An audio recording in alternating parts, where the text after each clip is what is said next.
Eu vou passar imediatamente para o professor Marc Chenet.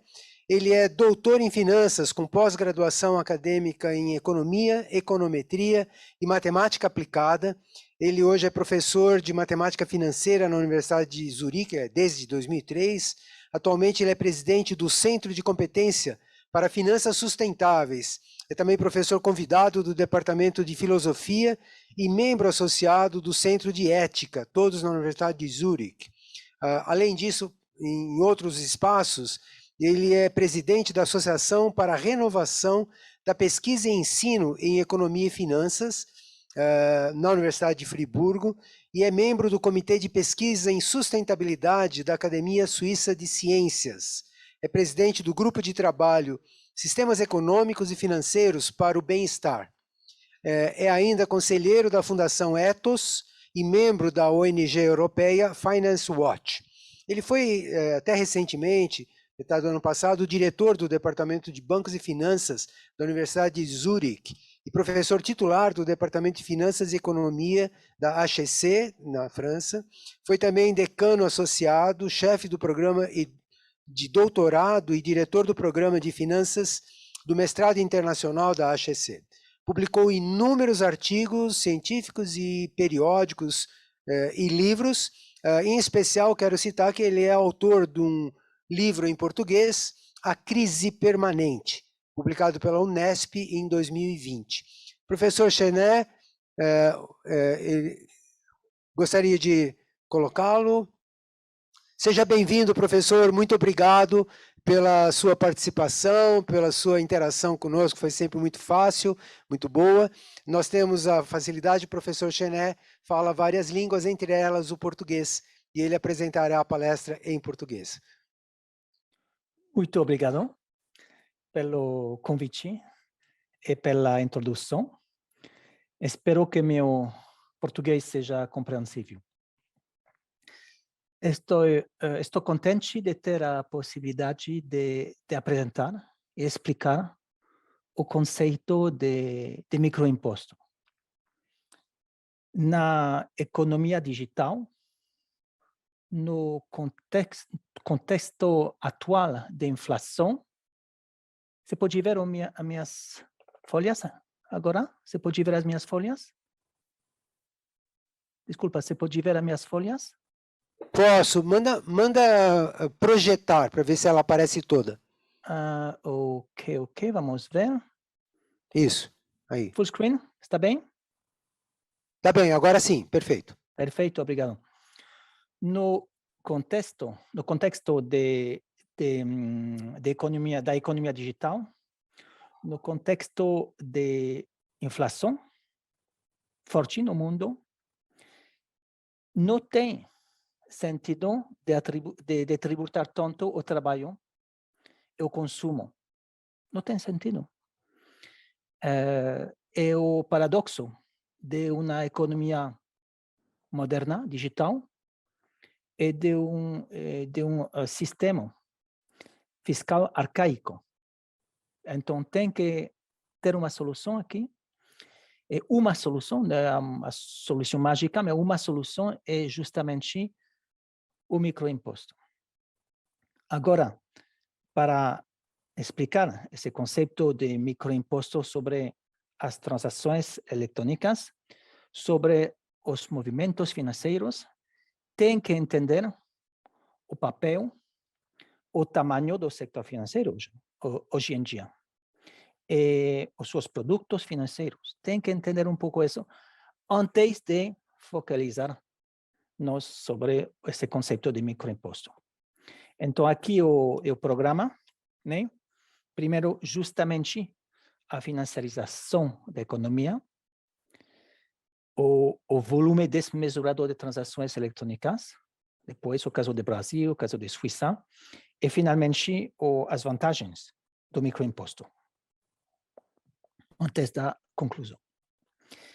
Aqui gostaria de dar um pouco o contexto geral, o quadro geral. Em azul, o PIB mundial, até 2020. Vermelho, as dívidas, todas as dívidas. públicas, privadas, juntas. Antes da Covid, as dívidas eram de mais ou menos 3 vezes o PIB mundial. Final de 2020, 3,6 vezes o PIB mundial. Agora, ainda mais com a guerra na Ucrânia. Então, o sistema não é muito frágil. Vamos ter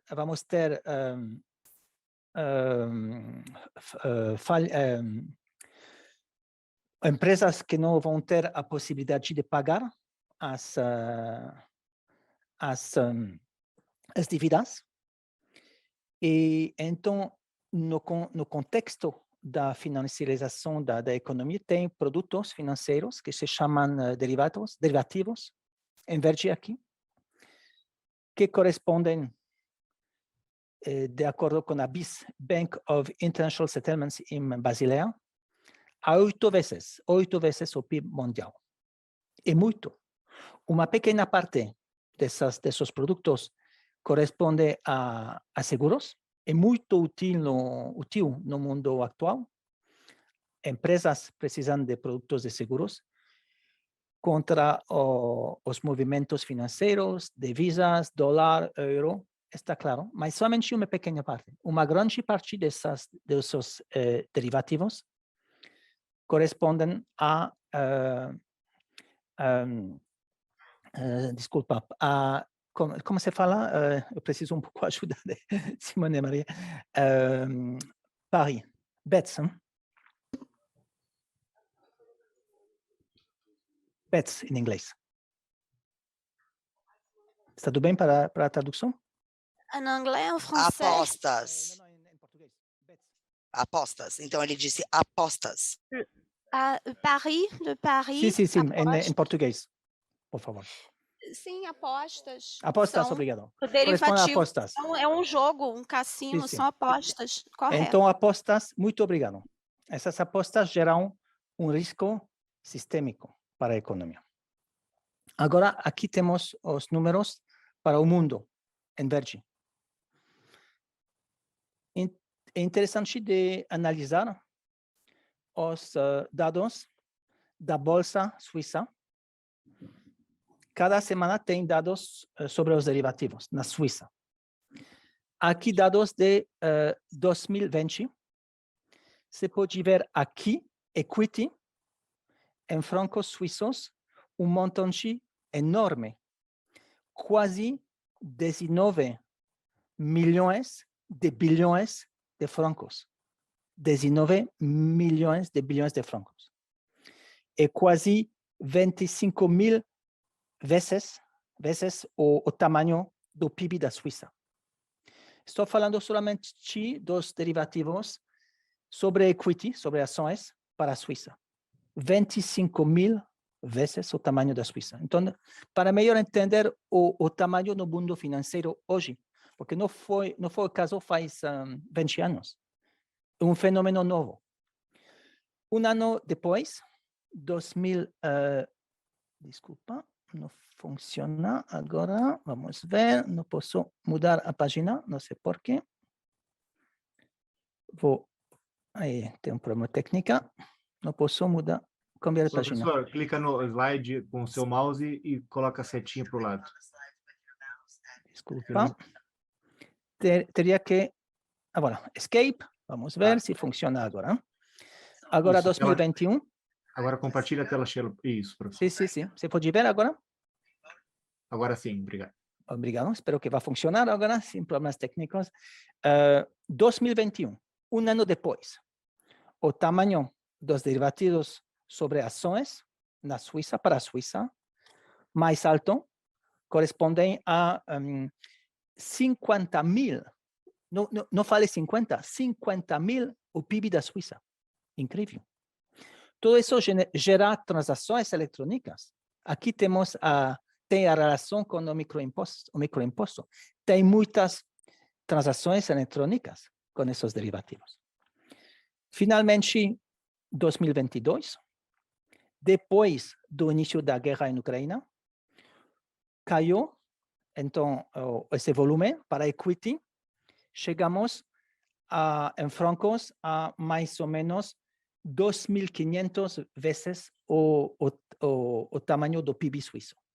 Então, cambia cada semana, mas o ponto chave que o volume de derivativos é enorme para um país como Suíça, enorme para o mundo e imagino também enorme para o Brasil.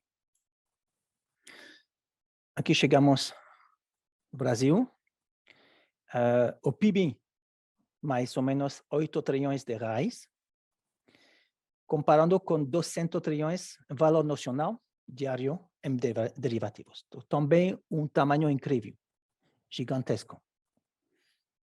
Então, o microimposto aqui seria muito interessante. Agora, falando da financiarization da economia, tem uma desconexão crescente entre aqui o S&P 500, em vermelho, e o lucro das mesmas empresas do S&P 500. Se vê uma desconexão, sempre mais grande. E quando a desconexão é grande demais, tem uma crise. Esse volume, esse preço de ações corresponde também ao volume de transações elevados. E aqui também, então, um microimposto seria muito útil. A política dos bancos centrais, a Fed aqui, neste caso. Se vê em azul o S&P 500, outra vez. A queda em 2020 com o Covid. Né? Em vermelho, balanço da Fed.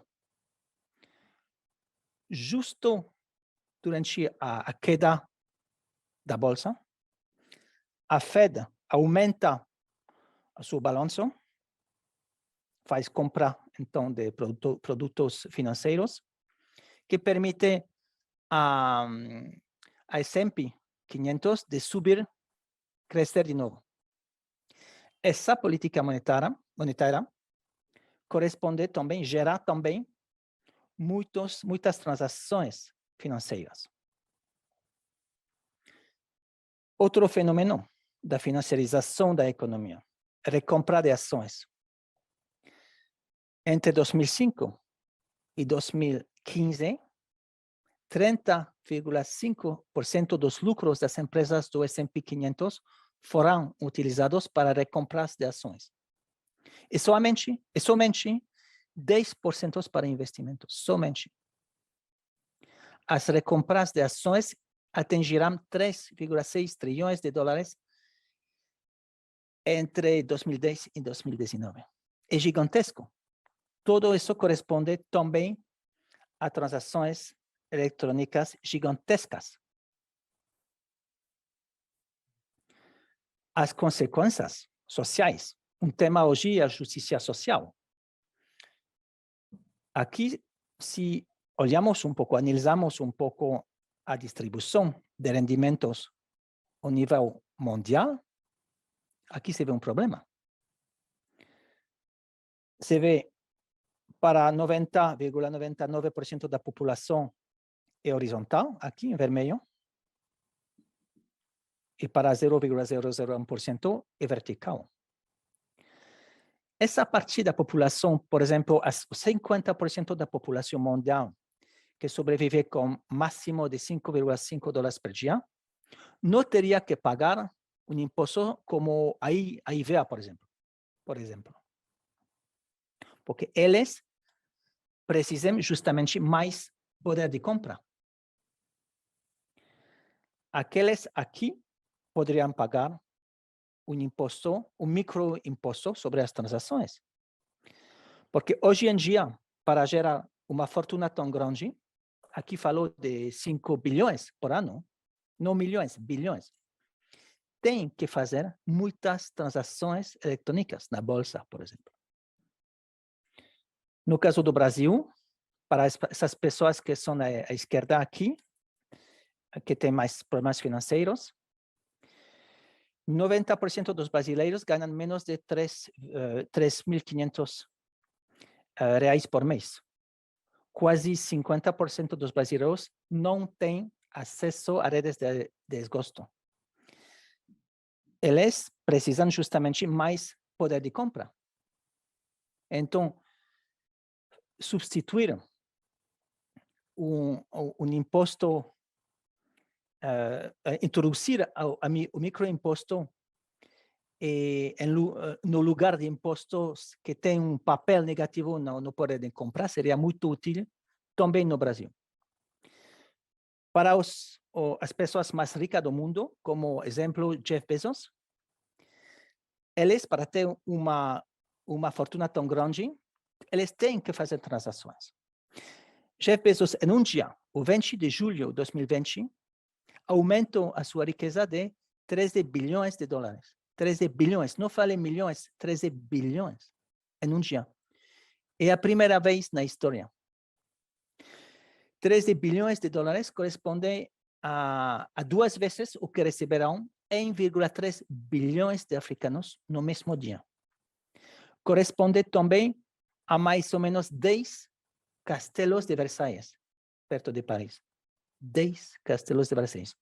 Não em 50 anos, como foi o caso para o castelo de Paris, de Versalhes, para a sua construção, em um dia. É um fenômeno novo na história.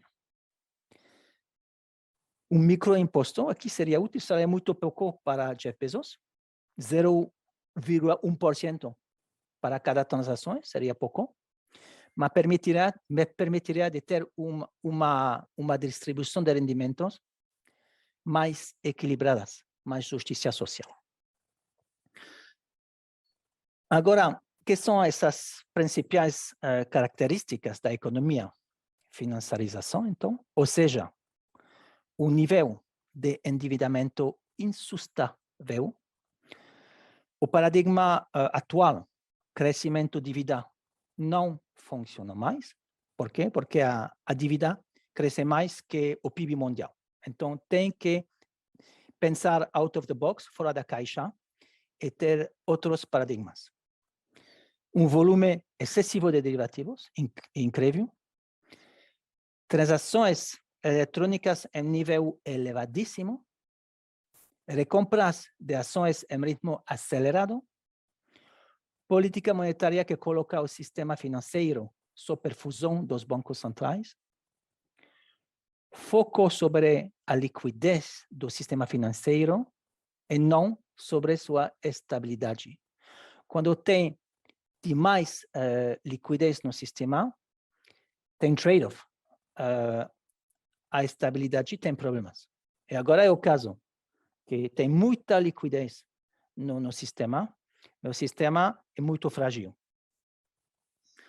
Ascenso dos chamados bancos sombra, o shadow banking, é um novo fenômeno também, que tem que analisar. Desigualdade social crescente, degradação da classe média e inflação. Forte agora, com a guerra na Ucrânia. Agora, vou rapidamente ir nessa folha, justamente para falar desse volume desmesurado de transações eletrônicas. Aqui, os dados para o nível mundial.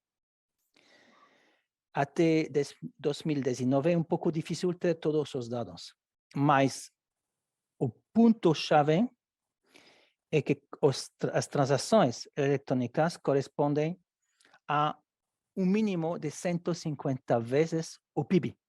O PIB fica aqui em verde, o PIB está baixo, cambie a escala aqui, tem nova escala, o PIB fica aqui em verde, produtos derivados, dívida, e depois produtos derivativos, como antes.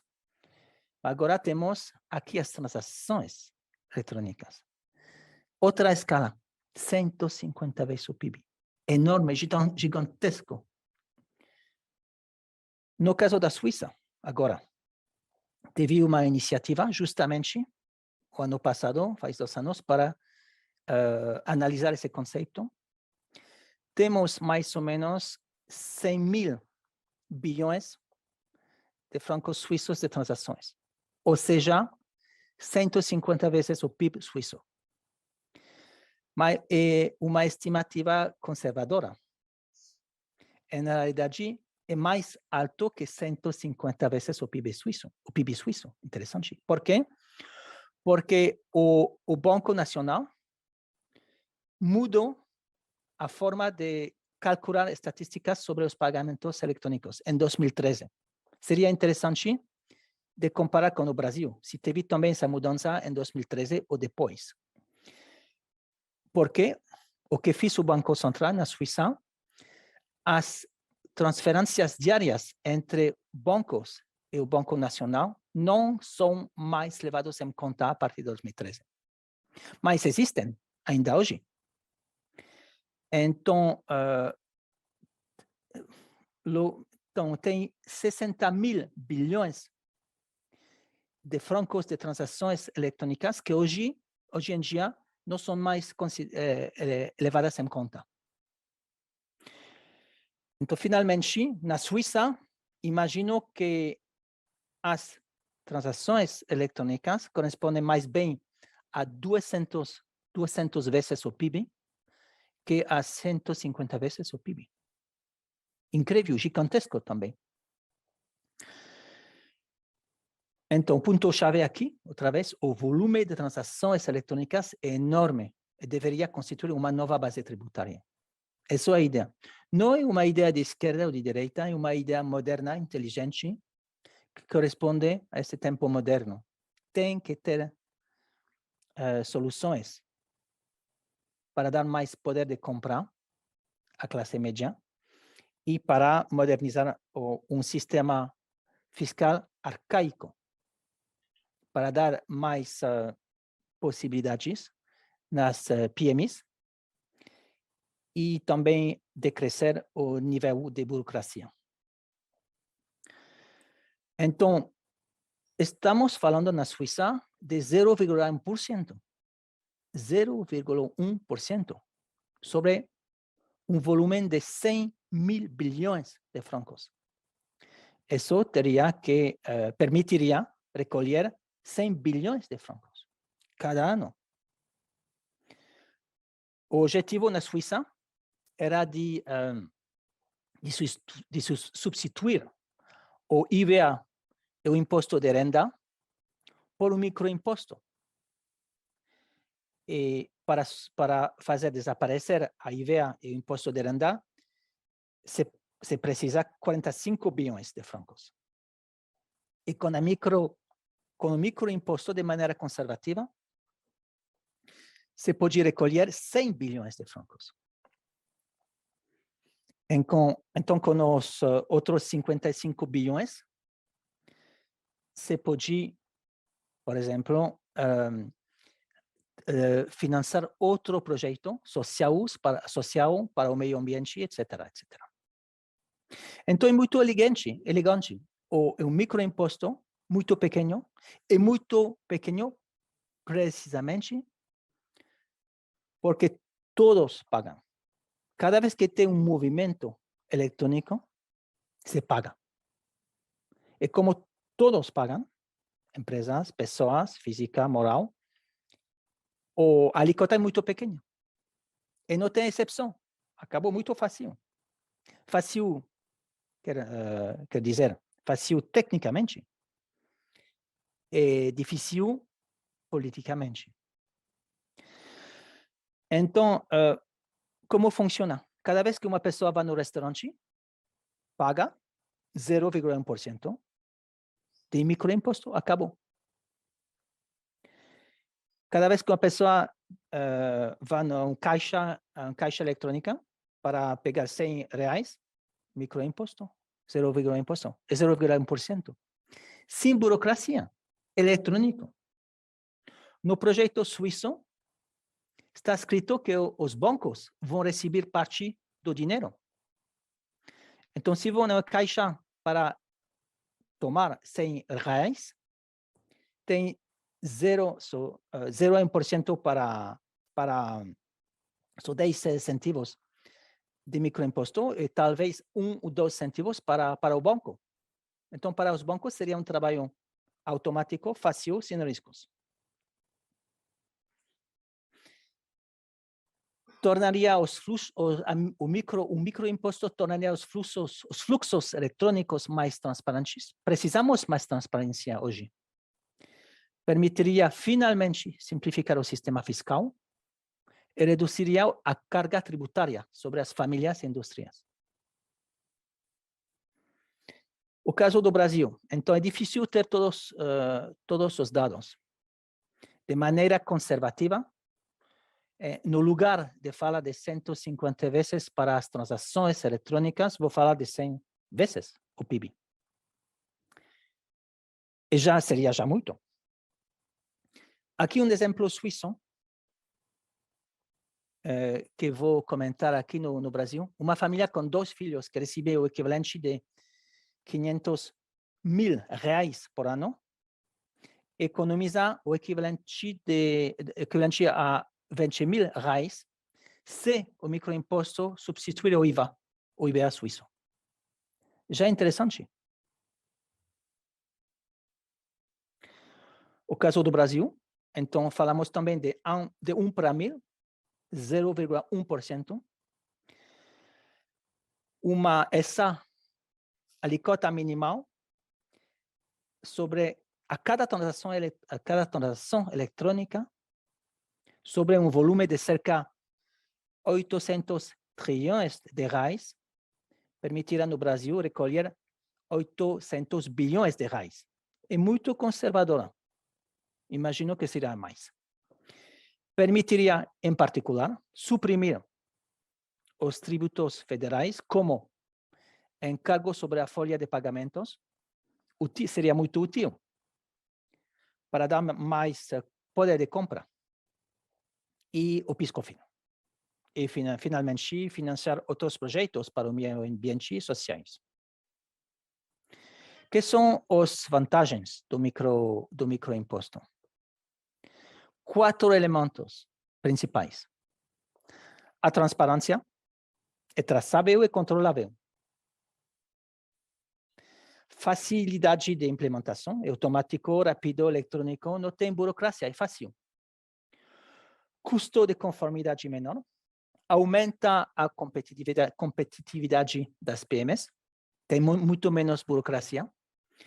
E, finalmente, criação de oportunidades, financiamento de projetos de sociedade, vantagens econômicas, fiscalidade moderna e adaptada aos desafios e problemas do mundo digital, muitas vantagens.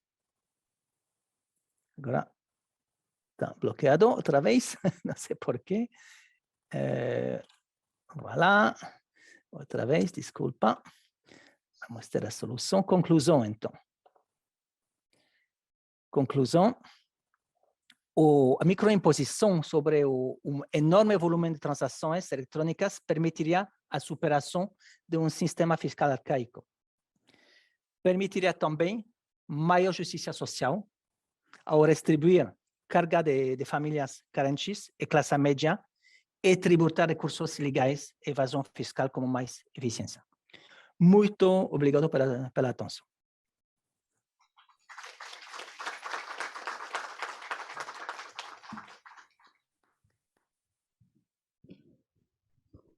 Muito obrigado, professor Chesné.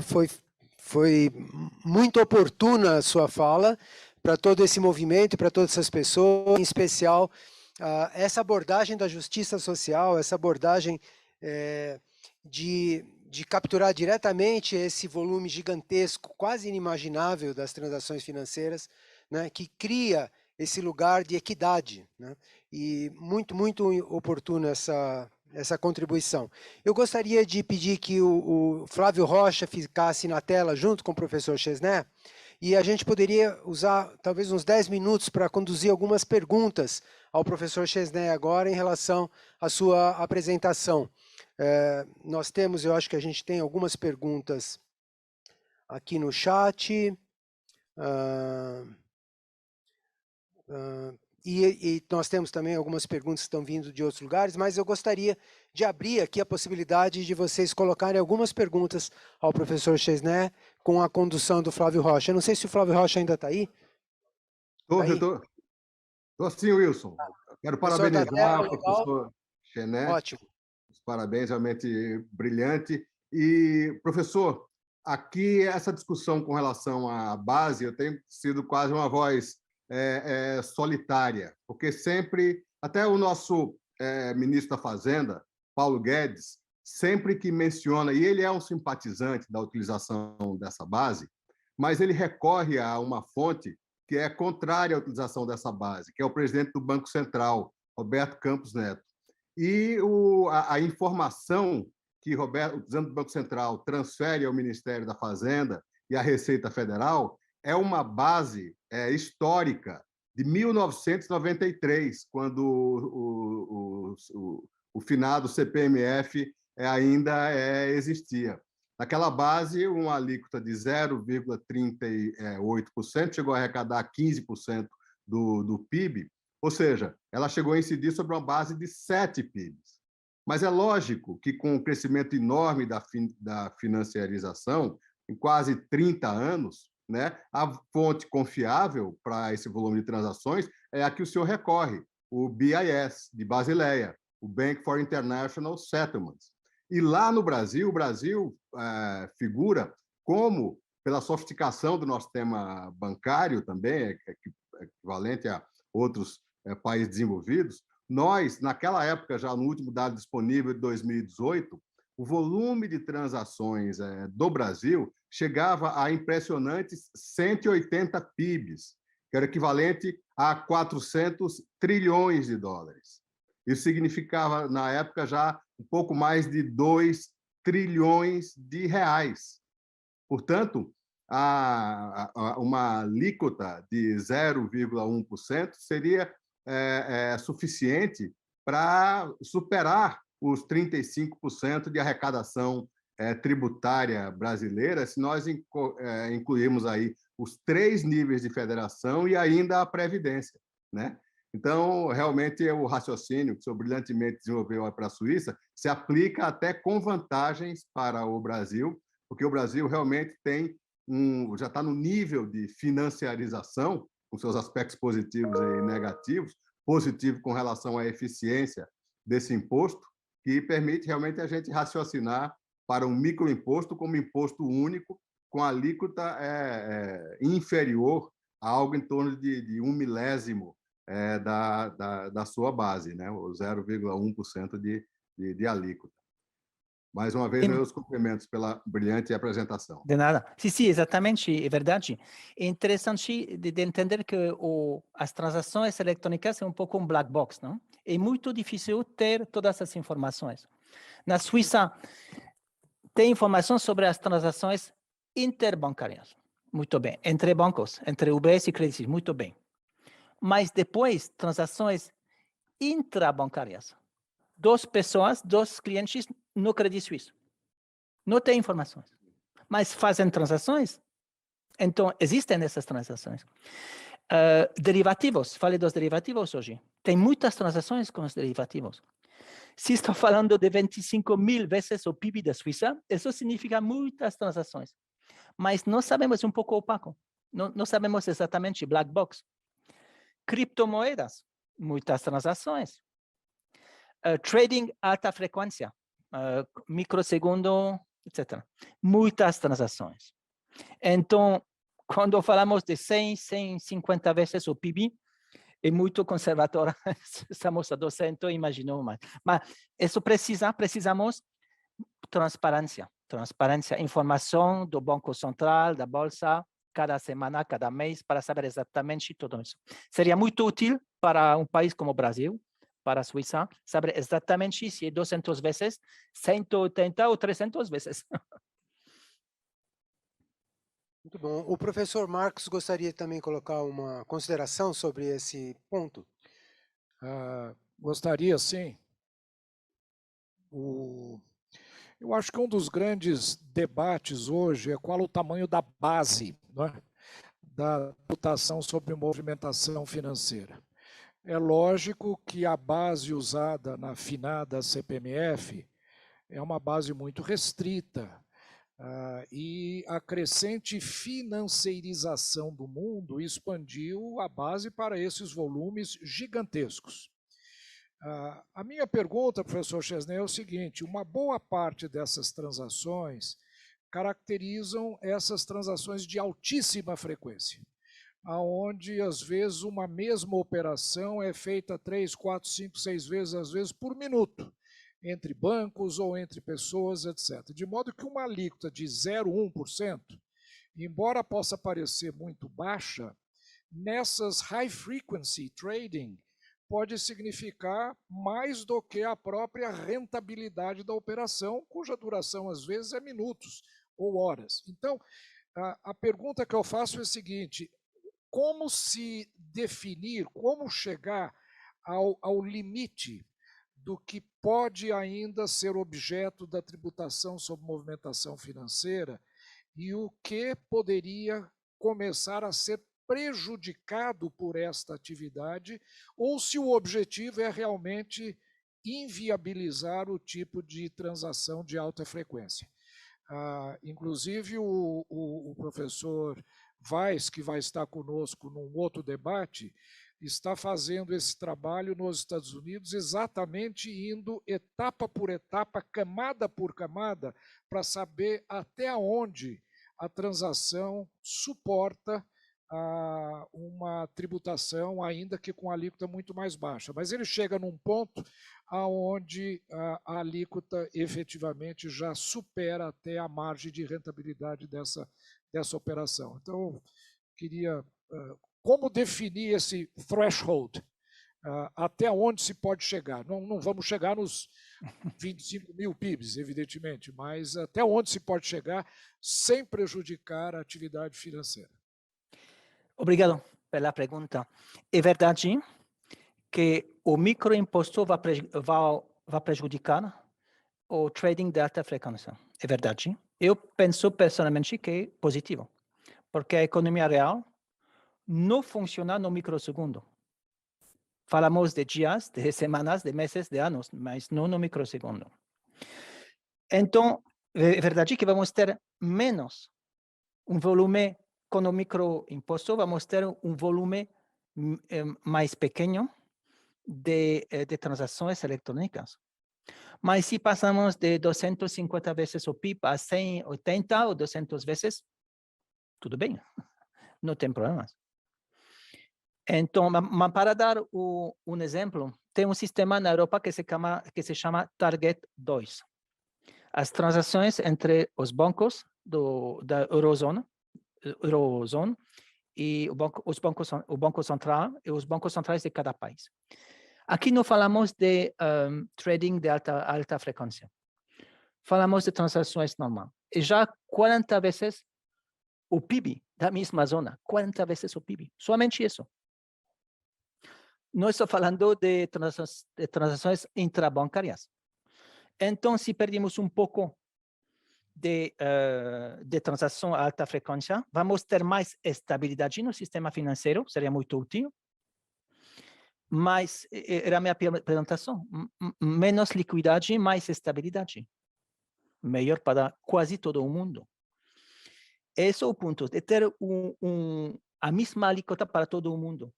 A pessoa que compra pão e a pessoa que compra bilhões de ações. Mesma alíquota, 0,1%.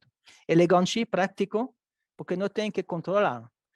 Se tem exceções, para um mais, para outro menos, é já complicado, tem mais burocracia. Muito simples, 0,1%. Espero que responda a sua pergunta. Obrigado, professor. Flávio, eu estou aqui com o Luiz Ginesi, presidente da CNS, Confederação Nacional de Serviço, e eu vou pedir ao Luiz que faça também a sua pergunta em pé, para que saia lá na Câmara. Professor, boa tarde. Muito prazerosa a sua palestra e bastante ilustrativa.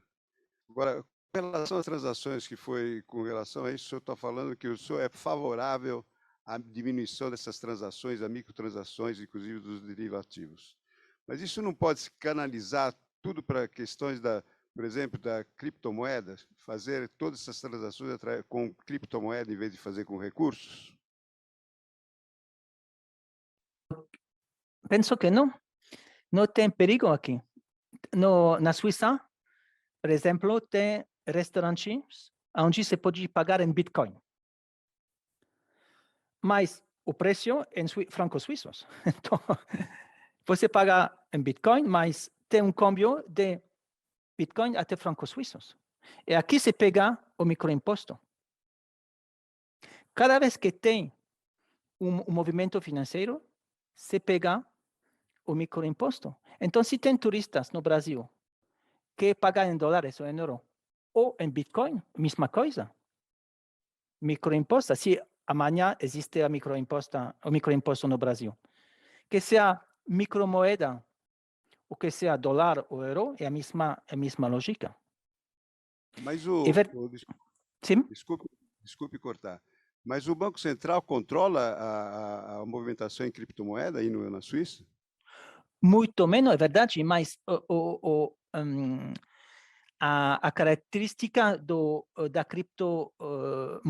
criptomoedas é que é anônimo, não? Muito mais anônimo que o dólar, franco suíço ou reais. Mas não é um problema para o microimposto. É anônimo, perfeito. O importante é pegar 0,1%. Mas o nome da pessoa não é relevante, não é importante. Pode ficar anônimo. Então, é verdade que não tem controle, mas não é relevante, não é pertinente para o microimposto. Somente pegar 0,1% cada vez que tem um movimento. Em reais, em Bitcoin, em dólares, mesma ideia, né? Eu queria lembrar também, professor, que o estímulo a esse tipo de prática hoje é infinitamente maior. Se eu, por exemplo, compro uma casa, compro uma residência, compro um automóvel, ou pago um salário, desfrutando do anonimato da criptomoeda, eu não estou economizando 0,1%.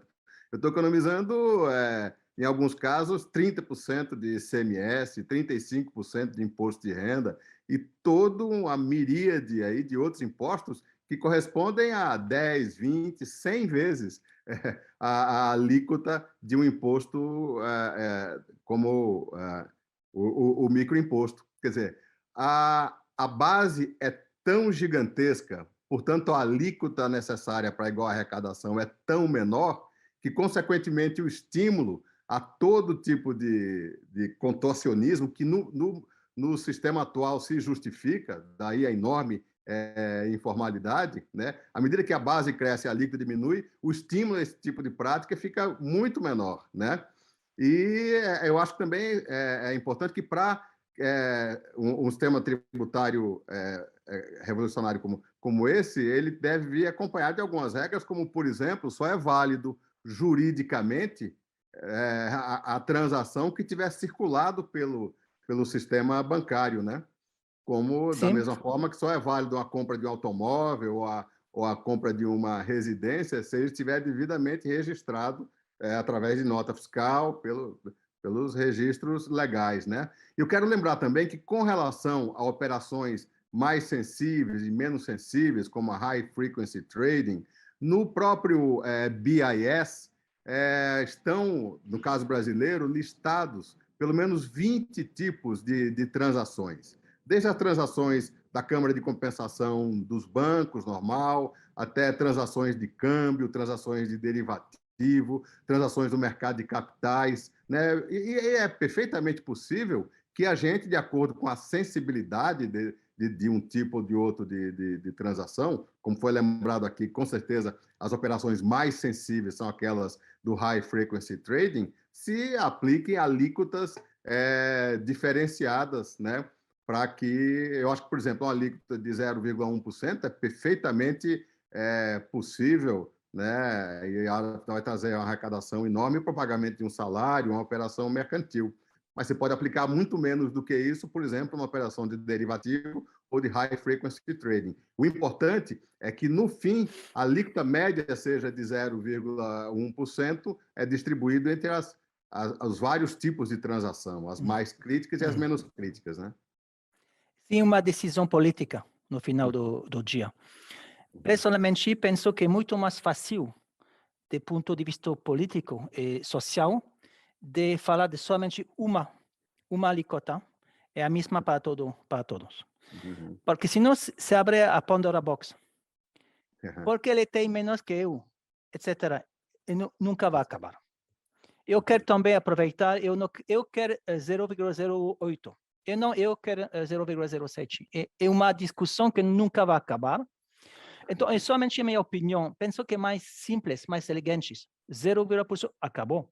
Talvez menos, mas menos para todo mundo, para todas as transações. Mas é somente a minha opinião aqui. Muito bom, obrigado. Cury, Joseph Cury, presidente do SIMP, do Sindicato das Médias, Micro e Pequenas Indústrias. Uhum. Professor, é um prazer ouvir a sua palestra brilhante e eu gostaria de saber quem são os maiores opositores a essa iniciativa tão brilhante na sua avaliação. Se são os mesmos que nós enfrentamos no Brasil, se são diferentes na Europa, se são diferentes na América, enfim, sua avaliação sobre aqueles que não querem, aqueles que lutam contra esta ideia. Muito obrigado. Obrigado pela pergunta. Então, 3 atores na Suíça com uma opinião negativa. Os 2 bancos grandes, UBS e Credit Suisse, e a Bolsa. Por quê? Porque eles fazem transações na high frequency trading, não? Justamente.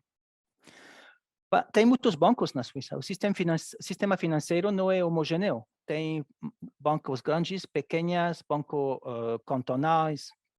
Então, para os bancos mais pequenos era diferente. Não falaram, ficaram discretos, mas eu falei personalmente com algumas pessoas. Com chief economist de um banco mais pequeno, que era em favor do microimposto.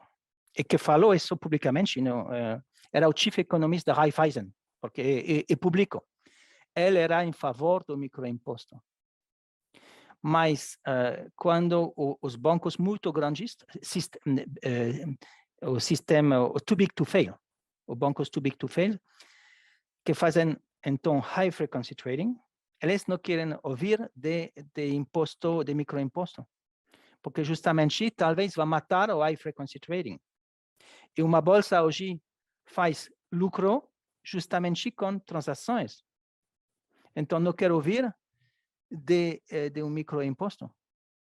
Mas com outros atores foi diferente. Somente um ponto aqui interessante de entender, que o microimposto já existe, mas não é público, é privado. Quando se usa um cartão de crédito aqui na Suíça, Visa, por exemplo, não se paga 0,1%, se paga 2%. 2%. Cada vez que se faz uma transação entre um banco e outro banco, não é grátis. Se paga talvez 0,2%, etc. Então, existe já. A ideia é de usar esse conceito para o público, de maneira pública, não somente para alguns setores privados. Amplificar o sistema para todas as transações. Espero que respondi a sua pergunta. E, professor Chené, muito obrigado. O professor Marco está lembrando aqui que no Brasil que se implantou o PIX, esse sistema de pagamentos facilitado, todo mundo entrou, foi um crescimento gigantesco, muito rápido, etc. Também se cobra aí uma taxa que chega a 2%, né? Professor Chené, em alguns bancos, para se fazer PIX, PIX não é crédito, não é nada, é a mera transferência de recursos, feitas em tempo real. Alguns bancos, em determinados volumes, chegam a cobrar até 1,5% do valor da transação. É muito já. Com a generalização do PIX, em realidade, nós temos um tributo sobre movimentação financeira incidindo sobre parcelas crescentes das transações econômicas, tanto mercantis quanto financeiras. Sim. E é curioso que a sociedade paga no cartão de crédito 1%, 1,5%, alguns até mais, no PIX já se está pagando, hoje é só a pessoa jurídica, a física não paga PIX ainda, mas eu não vejo como vai se evitar que a pessoa física também comece a pagar o PIX. Então, é um tributo, é um microimposto privado no Brasil. E é curioso que as pessoas pagam um microimposto privado com alíquotas até 2% sobre o valor da transação e estranhem quando se propõe pagar imposto com alíquotas de 0,1%, ou 1%, ou 0,5%. Exatamente.